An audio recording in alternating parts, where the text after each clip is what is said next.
अरे छोला पमन मोरा डोला बलम कोका कोला पिला दो ना छोला पमन मोरा डोला बलम कोका कोला पिला दो। ई भावना भोजपुरी में लेके जात बिरहा में लेके जात बबुआ सुनो। अरे छोला खिला दो कोका कोला पिला दो। सच में अरे मैं थोड़ी नोटी तू भोला बोला माँ कोका कोला पिला दो ना।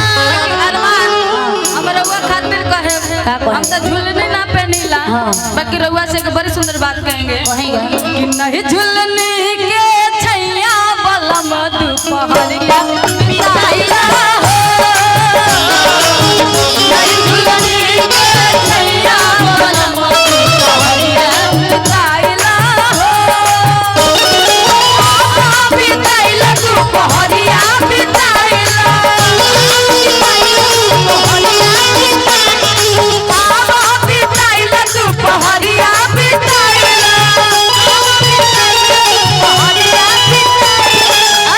नहीं झुलने के छैया बलम झुलने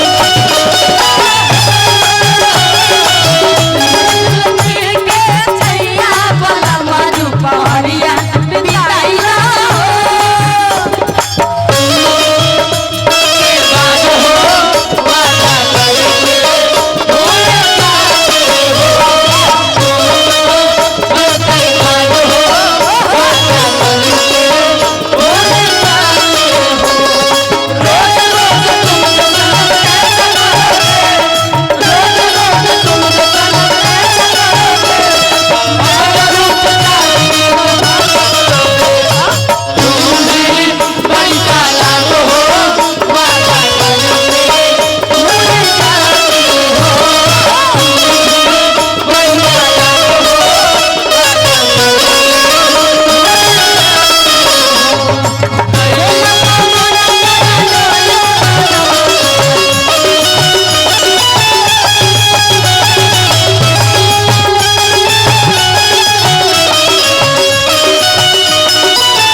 अब सुनो एक और लाइन बाय। हाँ बताओ। अरे मीठा है मन थोड़ा मिक्सचर खिलाओ। अच्छा अरे संडे को राजा जी पिक्चर ले जाओ। अभी पृथ्वी राज लागल बा। अरे मन थोड़ा मीठा है मिक्सचर खिलाओ। अरे संडे को राजा जी पिक्चर ले जाओ। घुमा देंगे। अरे गाड़ी मंगा लो ना ओला बोलो कोका कोला पिला दो ना।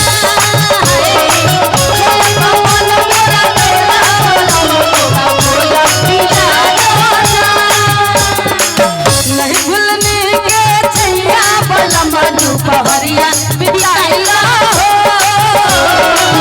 नहीं भूलने के छैया बलम दुपहरिया बिताइला हो। बारिश में एक बड़ी सुंदर लाइन है। कौन सा? कि 4 महीनावा गर्मी के दिनवा। अरे गरमी के दिनवा हो चूबे पसीनवा। कि 4 महीनावा गर्मी के दिनवा। गर्मी के दिनवा हो चूबे पसीनवा।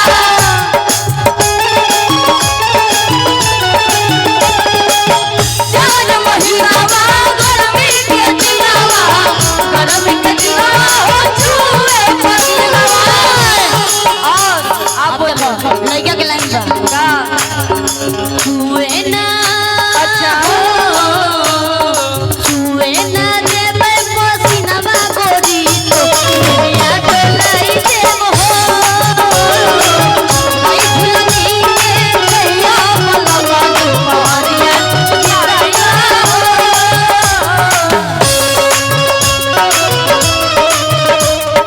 क्या बात है हो।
गमछिया देबो हो फिर से